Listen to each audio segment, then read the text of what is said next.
Well, the Institute of Engineers of Kenya, IEK, has raised a red flag over an increase in quacks in the sector, raising safety questions in the industry. According to AIK President Engineer Shammah Kiteme, the institute has no say in policy decisions involving capital-intensive projects in the country.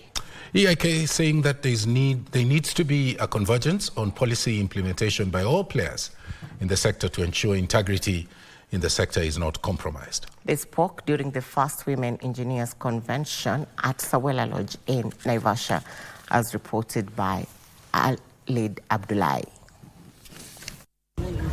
As the engineering sector grapples with the integrity and representation issues, leaders in the industry are now calling for policy reforms, greater involvement of local experts, and affirmative action to boost the participation of women in the profession. The Institute of Engineers of Kenya have decried the growing number of unqualified individuals masquerading as engineers, a situation they say is contributing to the alarming rate of building and infrastructure collapses in the country. We have no say in key policy decisions as engineers, and for that reason, mega contracts are signed by the Treasury without our involvement. Engineers are considered spanner boys, only good at implementation and not conceptualization. Mama Ida Odinga, the CEO of Spectre Limited, who was the key speaker during the Women Engineers Convention, noted that due to limited local opportunities, many qualified engineers are being forced to seek jobs in other African countries. Expertise that we have, that we've learned here, let us use it internally here to create and improve our lives. It takes a long time to educate engineers, to make the engineers.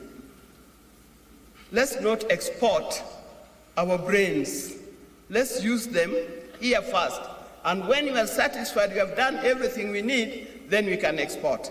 Low number of women engineers employed in the country is also an issue of concern, with the Institute noting it's working closely with the government institutions to increase the number of women engineers in employment.